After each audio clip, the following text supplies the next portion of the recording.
Welcome, everybody. We're excited to get rocking and rolling today, talking about sales acceleration meets social selling, how to win with account-based sales in 2017. Now, before we introduce our guest speakers, I want to make sure we just give everybody a minute or two to come in.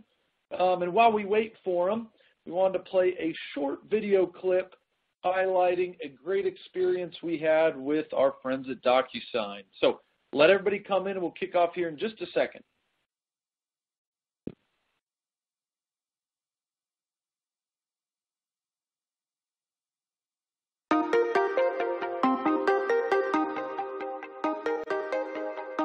DocuSign provides electronic signatures to both consumers and businesses. So one unique thing about DocuSign that's different from a lot of tech companies is we're pervasive in so many different industries and every horizontal within all those different industries. So these leads we get are very difficult to manage and understand the nuances and complexities of each business to the point that our reps were spending so much time on pre-call research.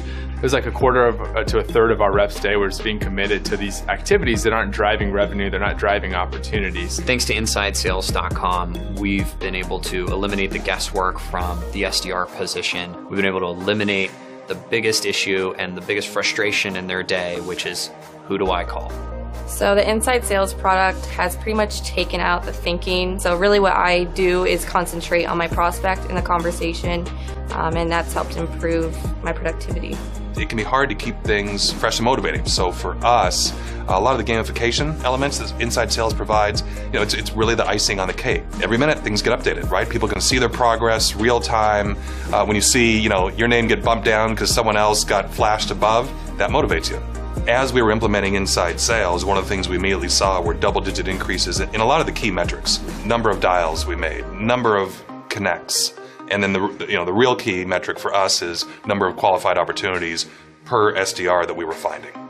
We're able to eliminate a lot of the guesswork that comes with when do I call a lead, which lead do I call. InsideSales.com. That video, chat me. You can finish it up a little bit later, but I'm so anxious to get going. We got great content, great speakers. Let's dive right in. So, couple fun things. Number one, if you haven't checked us out on our Sales Acceleration podcast, talking real problems, real solutions, real people, all things sales acceleration, please do. We've got a great blog on the Insider, InsideSales.com Insider. Now, a couple housekeeping items. It's going to be a short webinar, 45 minutes.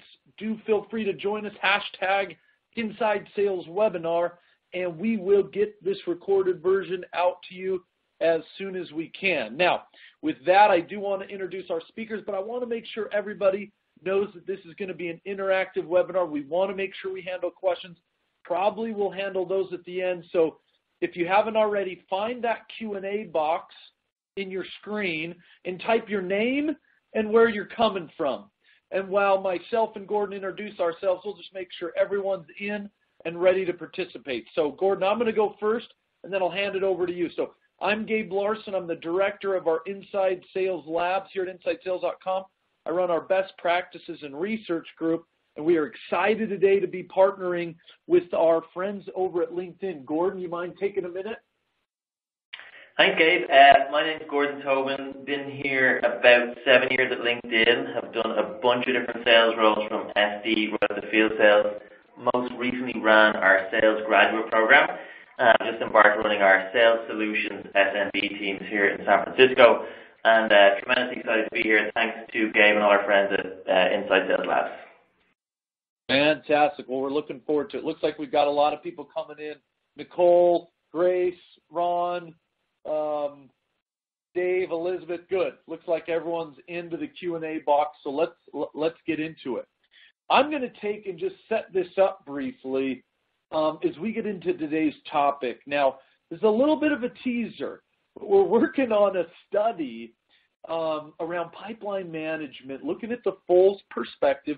We've actually looked at about 9.8 million sales opportunities. We've tried to find crunch numbers, figure out what's going on. One thing, and again, there's a little bit of a tease. This study should probably be released here in the next couple of weeks, but one thing that just jumped out was engagement throughout the month. Look at these numbers, you guys. The number of deals lost increases by 11 times at the end of the month. Now, we've been crunching to figure out why that is. I mean, I know, look, we all have, and by the way, quarterly follows the same pattern. Now, we all have often a monthly or quarterly quota, so it does make sense, but there's some real bad behavior and some real bad things going on because of what we're doing at the end of the month. We're forcing deals that shouldn't be forced. We're losing deals. We're discounting deals. If we were able to do it differently, the data is suggesting that we would increase our numbers significantly. So as we think about that, one of the things I was talking with Todd about as we were prepping for this was, thinking of that study, how do we manage buyer engagement overall? It's a different world. We're not talking about dealing with one person anymore. We're talking about dealing with multiple people. But how do you manage buyer engagement the whole month and throughout the entire pipeline? Now, LinkedIn and their sales solutions has a fantastic way to go about this, and so I'm excited to turn it over to Todd briefly and have Todd explain to you how they recommend doing it and how their customers have seen success. Todd, over to you. Or Gordon, excuse me. No worries, Gabe. Thanks very much. So, a couple of things I want to talk to you guys about today. First of all, social selling as a concept and how to keep people engaged throughout the buying cycle. I'm sure we can all relate to having a few deals go dark on us during that cycle. But more importantly, I want to kick this off and I want to tell you a little bit of a story about myself when I was selling, just to bring this stuff to life. So, about 4 years ago, I was out in Asia Pacific, specifically in Australia, and I had a large enterprise deal on the table. And I was connected directly to the CSO. We've been in the sales cycle for several months, and I got into the stage of the deal where we were going to close. We had the closing meeting, I was presenting to the CEO and all the individual P&L holders, and I was convinced that we had an amazing relationship with this individual. Like, so much so, he's actually a mentor to me to this day. So that's how tight I was with the CSO. And he had encouraged me and emboldened me to say, this deal will close, we need this tool, I'm all about it, I'm the CSO, I'm the main decision maker, et cetera, et cetera. I'm sure you guys have all heard that kind of stuff before. And then, and to add a little bit of pressure to it, the guy who ran the entire talent solutions business for APAC in LinkedIn was actually texting me to make sure that this deal went through. It was a big, big deal for the company in general out in Asia Pacific. So lots of pressure. And I, of course, was 100% sure it was going to close. I forecasted up the chain, et cetera, et cetera. Came to the final day of the deal, did the presentation to the CEO and all the captains there, and it didn't happen. And the reason why it didn't happen is because the CEO wanted to decentralize the buying and have each individual P&L holder make a decision throughout the cycle.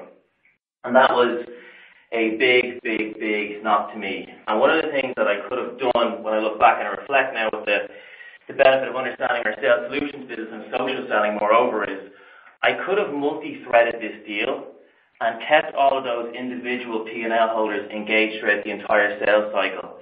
And in that sense, had I began forecasting, I would have been far more in the know that this deal was actually a much greater risk than I had realized.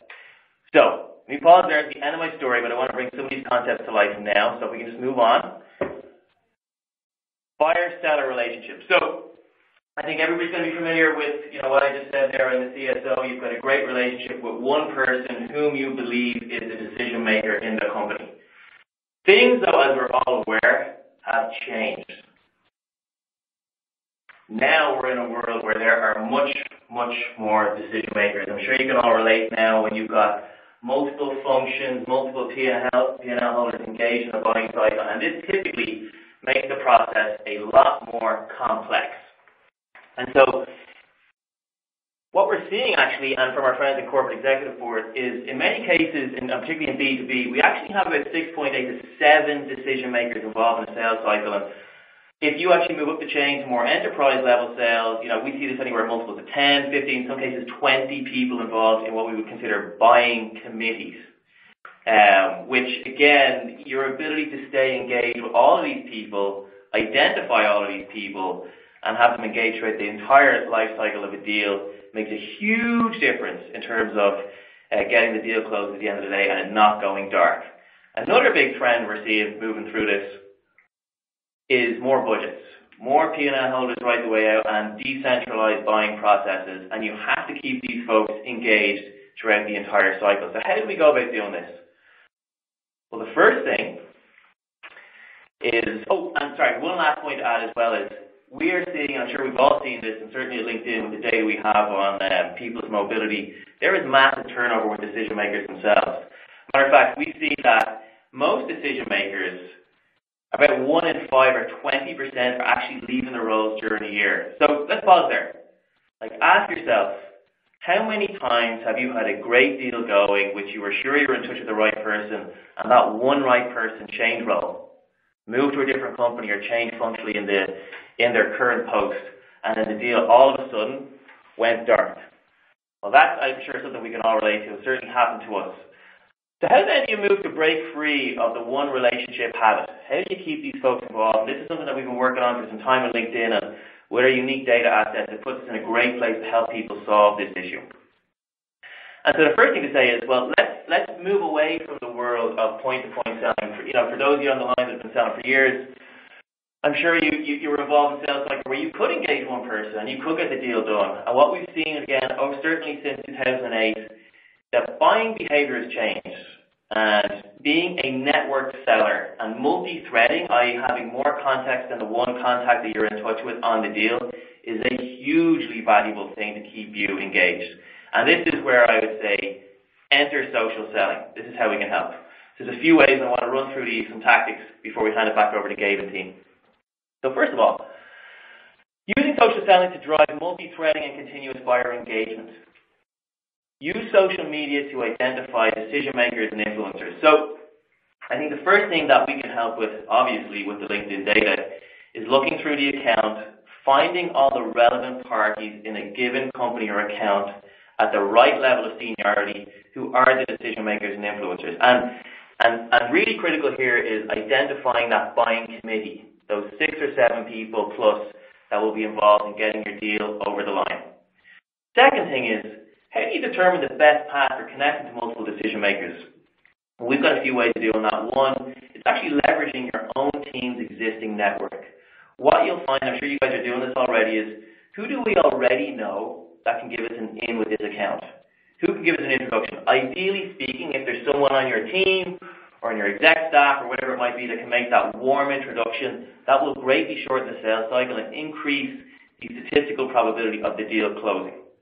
Finally, after you've identified this committee of folks, we really need to then step in and personalize the interactions for ongoing buyer engagement. What do I mean there?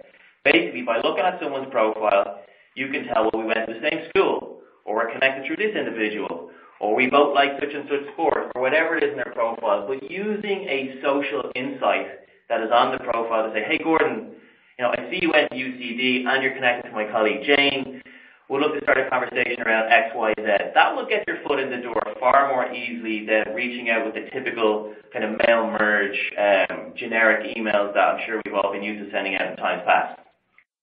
So let me double click into a few of these for a moment. So using social media. So the first thing is, and again, this is part of the LinkedIn platform. I'm sure all of you folks on the line are using LinkedIn all the time to try and find the right people. One of the things that we can do with our sales navigator and social selling is help automate this and help identify the right decision makers and influencers at a given company and through the platform in a seamless way, which makes it far more easier for reps, etc., to move through. Second piece then that I want to touch on is the best path forward to connecting to multiple decision makers. So I spoke about this briefly a moment ago, but it's, again, if you look at the interface here, we're looking at Noah. He's the VP of IT. And what it's doing on the right-hand side, you can see that it's telling me how I'm connected to Noah. We have an individual, unique contact that connects us both in our network. And ideally speaking, what I can do there with Noah is ask that person for a warm introduction and say, hey, I see you know Noah. This is one of my accounts. You guys both went to the same school. You work together. Would you be open to introducing me to him? I'd love to discuss our suite of XYZ products. No problem if you don't. This, and I'm sure you guys, again, are already doing this, but the best way to get into any account is obviously a nice warm introduction from someone who knows your prospect.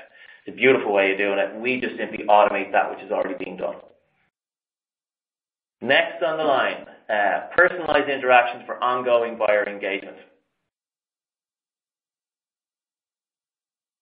So again, when you look at people's LinkedIn profiles, and I'm probably preaching to certain members of the choir here, but finding things on their profile that give you a social insight to connect with them. And this could be a bunch of different stuff. And we actually have this in the updates news feed in our Sales Solutions product and also on LinkedIn.com. But the Sales Solutions product is specific to your account list. So let's say for a moment you upload all your accounts into Sales Solutions. And what it'll do is it'll give you updates of anything happening with specific individuals that you have identified as decision makers in those accounts. So let's say, for argument's sake, Noah gets mentioned in the newspaper for getting new funding for their next round of Series C. That will come up automatically. That is the perfect moment to reach out to Noah and say, hey Noah, congratulations, see you just got your Series C. Congrats to you and all the team. By the way, I work for LinkedIn, was hoping to connect, could see if you've done X, Y, and Z. That is far better than reaching out with any generic cold email or cold call. And, if you pause there for a moment and ask yourself, when's the last time you actually bought a product to someone who just called you over the phone generically? Not too often. But if you get an email or an email from someone with a relevant social insight, the probability that you're going to interact and engage with that person goes up exponentially. And so, just to drive it home, we got three main key points I want to get across to you guys here. Using social media to identify the key decision makers and or influencers. Second, determine your best path for connecting to those folks using your existing networks in your company or people who perhaps you've studied with in the past, but understanding how you're already connected to that company. What is your social proximity to those decision makers and influencers you've already identified? And then finally, personalizing the interactions for ongoing buyer engagement. And if, again, you engage the right people throughout the buying cycle, you have what we call a multi-threaded deal cycle. So you're engaged with multiple people, so you don't end up in that place where your one person goes dark because they changed job or whatever happened. You've identified the right people and you've reached out to them with an insightful social gesture. That is the best way to get your foot in the door, other than a warm introduction. This is something that we've been working on for years now, and with our Sales Solutions platform, etc., we feel like we're leading with the tip of the spear on this whole social selling movement. With that, you need to know who, how, and when, but I'm going to pass it over to Gabe to take you through this now. Thanks very much, everybody, for your time. And if you do have any questions, we have the live feed on the right-hand side of your screen. Happy to answer those as well. Yeah, do so. Thanks so much, Gordon. Again, we'll handle some of the Q&A here at the end. LinkedIn Sales Solutions, such a great product, especially in this world of sophisticated and strategic selling. Great points, Gordon. So let me see if I can add to some of our thoughts on making sure that you consistently engage buyers throughout the whole customer and prospect journey. I want to try to answer three key questions here. Who do you go after? And again, Gordon talked about, the 6.8 decision makers involved in the decision. I want to get tactical on it, though. And then I want to talk about how to go after them. And social needs to be part of your arsenal, absolutely. But I want to introduce a couple other concepts to add to that. And then lastly, this when concept we'll touch on briefly. Let's go into each of those. First one is going after the who. Now, I wanted to start, and I'm still in a play from Gordon here. I hope you don't mind, Gordon. Thinking of an example where we also kind of use some of these principles to have a pretty effective strategy when it comes to buyer engagement. So this is an account-based sales strategy that we just ran recently within the last 6 months. We basically sat down and identified, our target audience, our target accounts, and who in those would be our target contacts. We then sat through and figured out what would be the best outreach strategy. And we ended up sending this about 200 footballs signed by Steve Young to 200 of our target accounts, and then we had a great follow-up strategy. And we had about a 75% conversion rate on appointments. It was fantastic. Now, there was a couple things that went into this campaign, and I wanted to break it down and see if we couldn't spill out the concept of buyer engagement. So the first one is when you think of target accounts and contacts, you've got to find a way to get the art and the science to come together. So in our instance, we actually sat down with our enterprise sales team and said, hey, who are your target accounts and contacts? Then we ran what we call Neurolytics. That's our machine learning algorithm to see if the data supported that these were the right target accounts and contacts, and who else should be part of this outreach. And again, we came out with 200 contacts, about 200 accounts, 5 people at each account. One of the ways we were able to successfully identify which accounts were most optimal when we sat with our enterprise team was using this model. And this is more of the art part, but I think it's always important to merge the art and the science, so I wanted to touch on it briefly. This ANA model holds absolutely true. This is your qualification model. So if you want to know if a company works or should be in your target list or not, look no further than ANA. Do they have the authority? Are you finding contacts who can buy from you? Do they have some sort of need? Do they use a CRM that you potentially hook onto or work with? Urgency. Is there any kind of urgency? Is there a compelling event? And then last but not least, do they have a funding event that happened? Have they announced revenue? Are they growing? If you can determine these elements, you can start to easily determine if a company should be on your target account list or not. And so as you think about nailing this down, and I just wanted to give a quick example here of how I've often had teams brainstorm through this activity, sit down and say, okay, what is our target account? What does that look like? Well, title function, what technology are they using? Are they engaging with us? Are they looking at our marketing material? Again, do they have funding potentially present? Each one of these aligns with that ANM question, and you start to fill out this type of table. And then again, using the art portion, you're able to successfully determine if this company should be a target account. When it comes to buyer engagement, you've got to start with the right people and right number of people. And so, again, I would advocate for a manual way, applying the art, your target account and target contact, and then delve into that science. Find a data-driven approach to be able to confirm or add to what your gut intuitively tells you. So that's piece one, is really going after the who. Now, the how is becoming more and more interesting. This is, I feel like, changing all the time, but in our opinion, don't be siloed here. Don't just be an email marketer. Don't just be a cold caller. Find a way to do a multi-touch cadence or reach out strategy that can really hit your target buyers at the right time in the right way. So now with this campaign that we did, again, we mixed 5 different elements: a direct mailer, which was basically the football, and then we brought in phone calls, email, social touches, obviously using LinkedIn sales solution. That combination we felt like was extremely powerful. So on this concept, again, the art and the science is going to be important. You need to know your target audience. If I'm attacking a higher level person, I might not be able to get them on the phone with my initial reach out. So I need to have a persona-based outreach initiative. If I'm approaching maybe a champion who's lower in the organization, okay, maybe I start with the phone and see if they can't coach me up into the higher echelons. Now, data and science is allowing us to actually predict which method is most applicable and when people are most likely to interact with different messages. Let me give you a quick example here.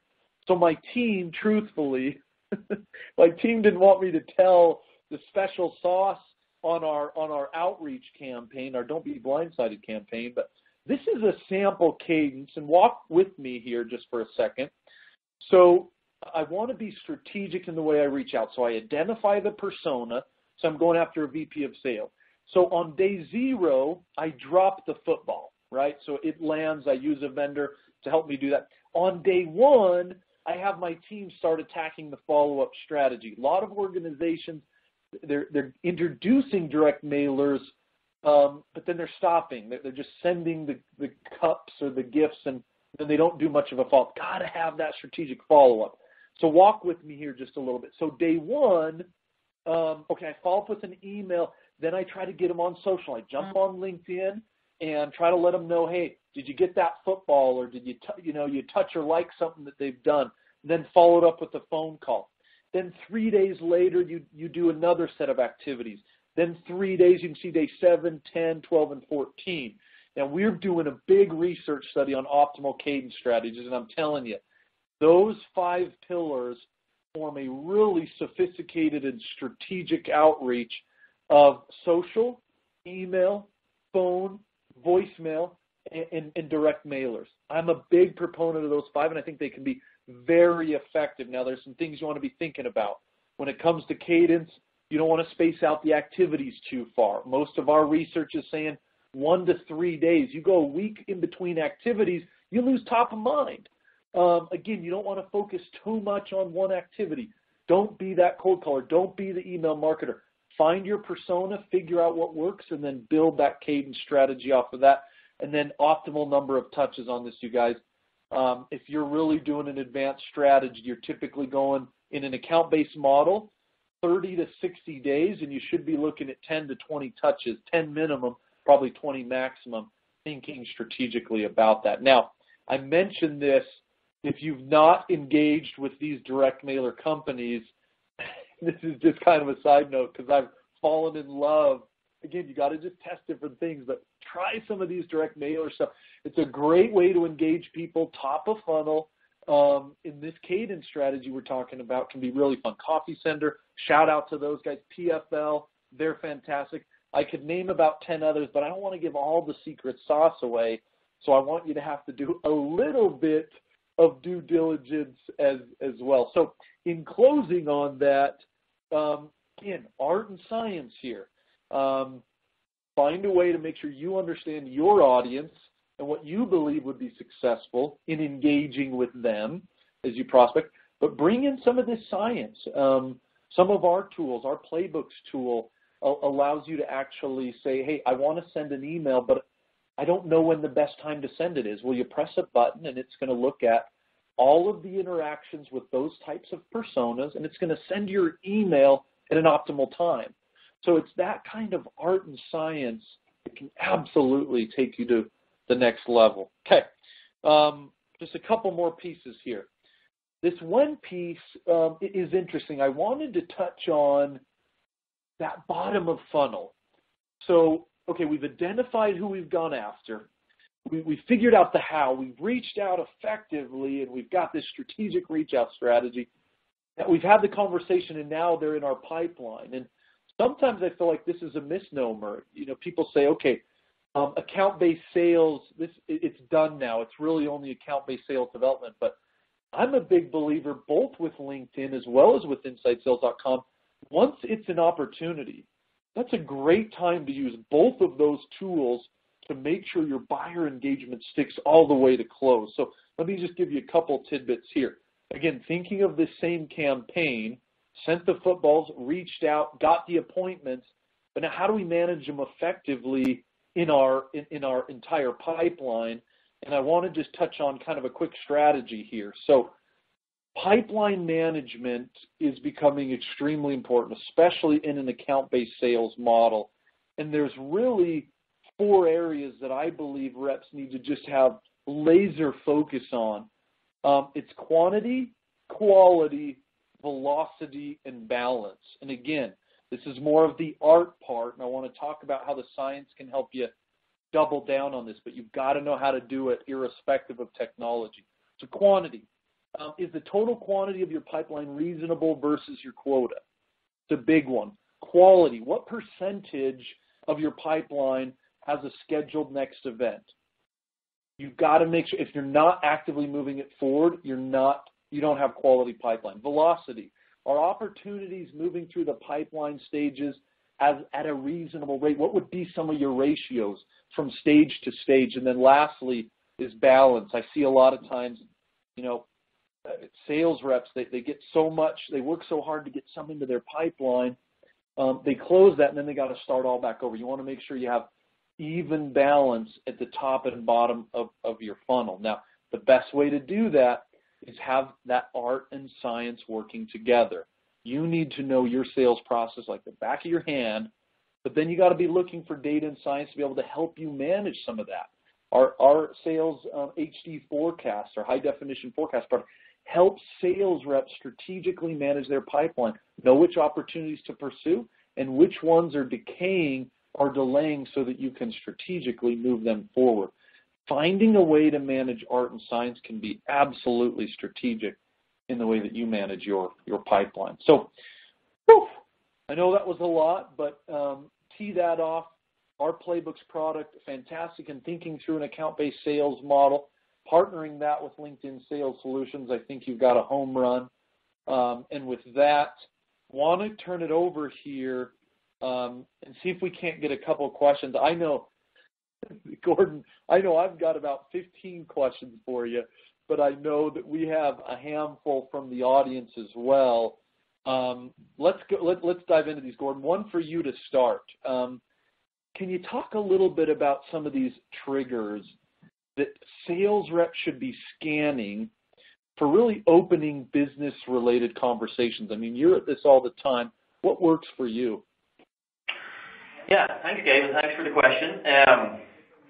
So I think there's a number of things, but I think a lot of the folks in the line obviously very used to using the LinkedIn.com version of the feed. So you guys are more than used to seeing updates, posts, news about people in your personal network and that kind of stuff. And these types of updates can help you open up client conversations. The difference here is with our Sales Solutions product, we have these updates specific to your accounts or to your leads. And so some of the triggers that we look at are things like a client's company getting a new round of funding, perfect moment to reach out with a nicely timed email to say congratulations, which is always a nice way of doing it. Another one's a job change or promotion. Again, I think there's two interesting things that can happen here. One, obviously, reaching out and saying congrats and starting the conversation that way. But also, it's great sales intelligence in case you get a bluebird where someone who has previously bought your product moves to another company and then there may be scope to start a new sales dialogue there. Always a great way of coming in. And then it's like the simple things like birthdays. Great way to start a conversation.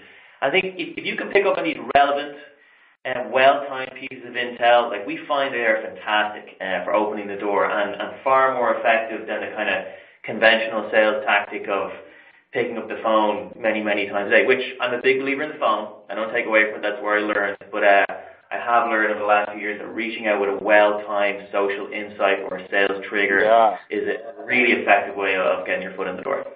Thanks for the question. I love the trigger selling. I think that's a home run. If you can time that right, it could be huge. Couple others here, Gordon. I mean, social selling, it's now obviously a movement. I'd just be interested in, and we got a couple people who have kind of advocated for this as well. What kind of results are social sellers seeing? I mean, are we seeing a big boost in sales as people really put this into their arsenal of sales, kind of sales effectiveness product? Yeah, thanks. So I would say certainly anecdotally across our sales teams here internally, we've seen a huge uplift in results. But just to give an organic kind of stat that actually comes from corporate executive boards, sales professionals who exhibit these strong social selling behaviors, whether it be using a social insight or a sales trigger to get the foot in the door or someone in your network, we actually see 45% more opportunities created. And ahead of that, there's 51% more likely to achieve quota.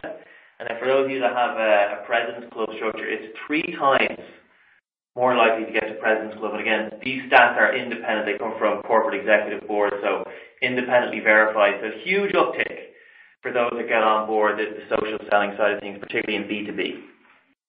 I love it. Okay.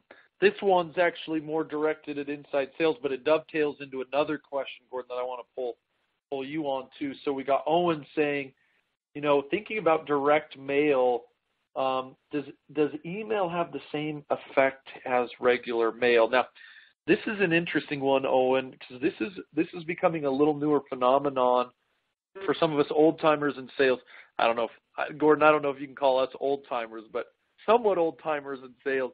I did do direct mailers, 15 years ago when I started my career, but I don't think there's a lot of good research, but I know that whenever you're thinking about prospecting, you've always got to mix it up. We've had a lot of success with direct mailers in comparison with email, and the combination is even more powerful. So, Owen, I'd challenge you to test it out. Now, Gordon, bringing you into this one, thinking about an outreach strategy. I mean, obviously LinkedIn is the social selling and outreach as well as top of funnel, bottom of funnel kind of buyer engagement tool. When you think of the outreach strategy, how do you coach your teams or your customers to use social with some of these other channels like email and phone calls?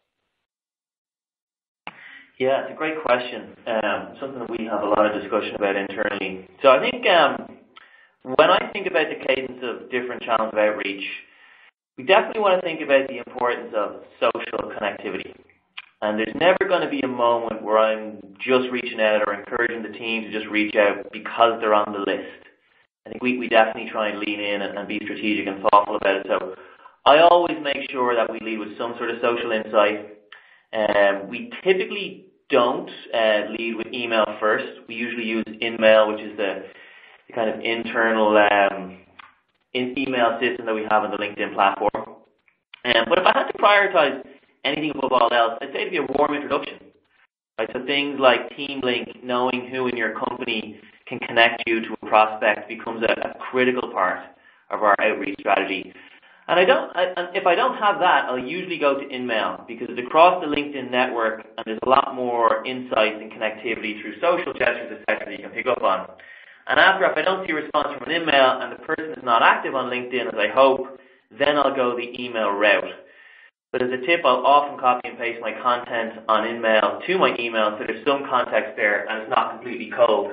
However, Gabe, I would round out by saying, I'm actually on the same page as you, that I believe, there's different moments for different strategies, and sometimes things like direct mail work great. I mean, I love the story about the signed American footballs that you guys sent out. I think that's fantastic. That actually brought a smile to my face during that one. So, I think it depends. There are best practices, but I'd say there's a time and a place for most things.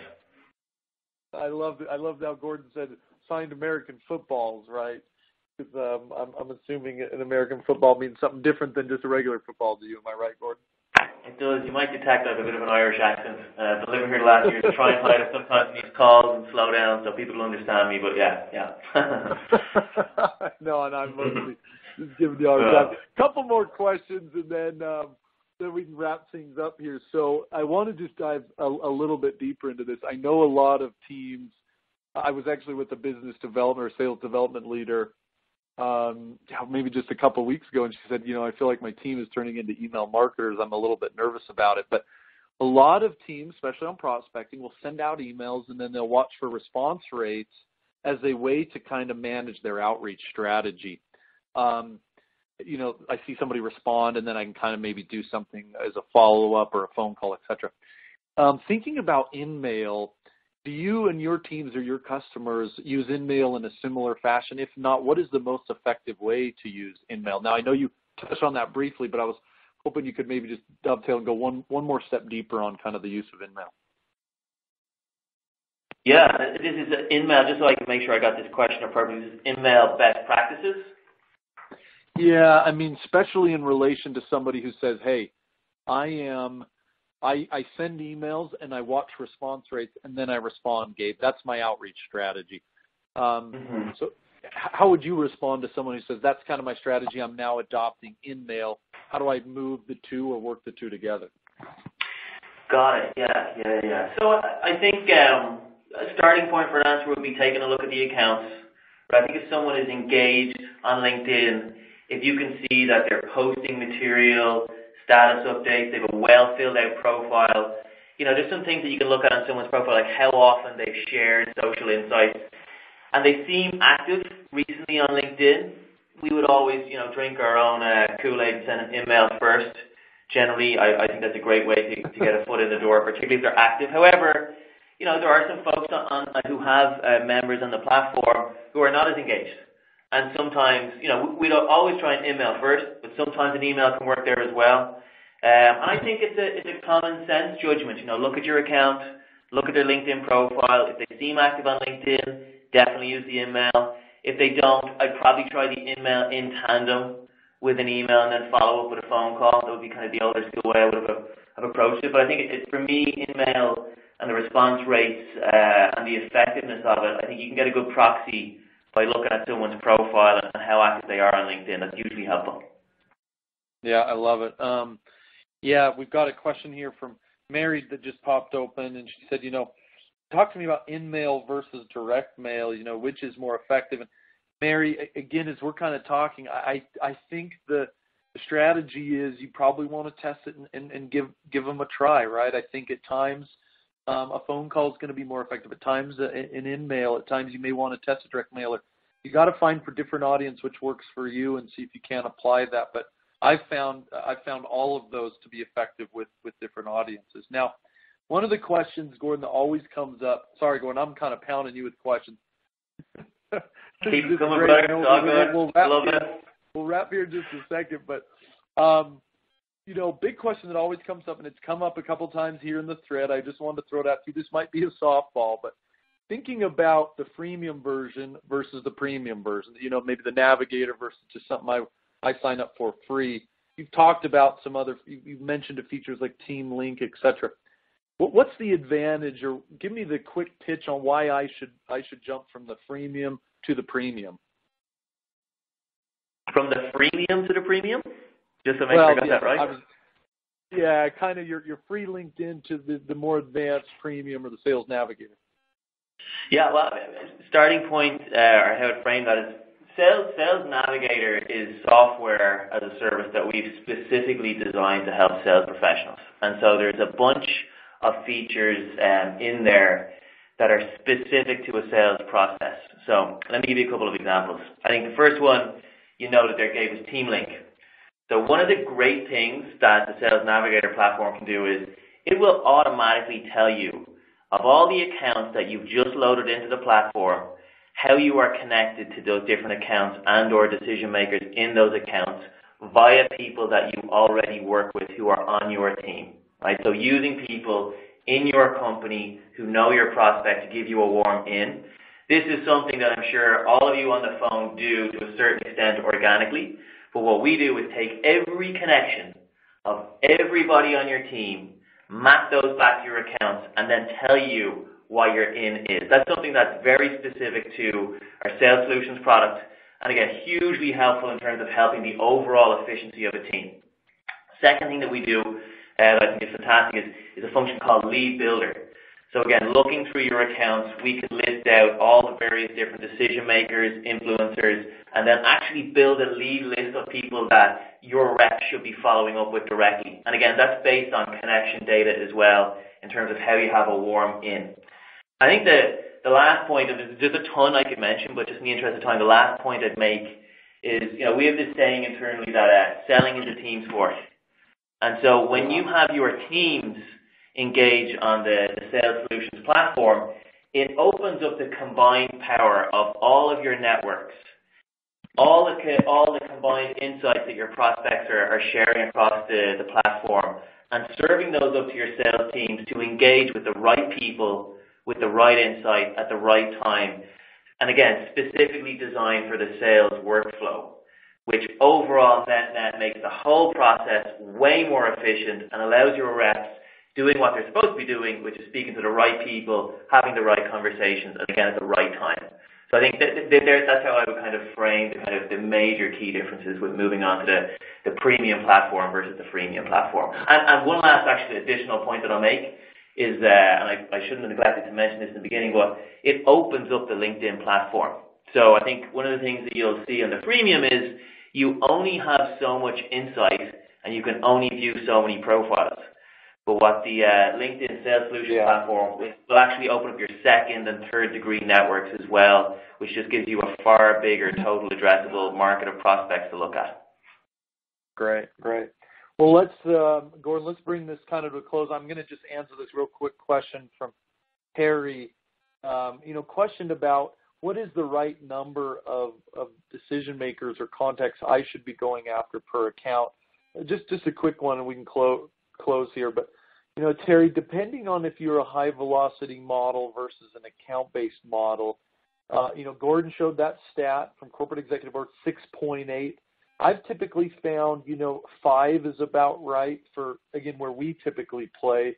But that's more of an account-based model. If you're in a high-velocity model, a B2C model, you're looking at 1, 2, max of 3 decision makers. But that's something you've got to identify within your company, who actually buys from you within each account. But I've found 5 to be the right number for us. I think that's about right in an account-based model. High velocity, again, is quite a bit lower, usually in the 1 to 2 max of 3. So thanks for the question, Terry.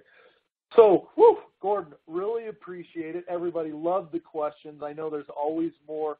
I'm a big believer in social selling. Gordon, I got to admit, I had my SSI score up to as high as 97, but I'm just looking at it. It looks like I've dropped to an 83. I'm disappointed. So, nice. Big believer in the software, though. I thought I'd throw my plugins in. Any closing comments from you, Gordon, before we let everybody go?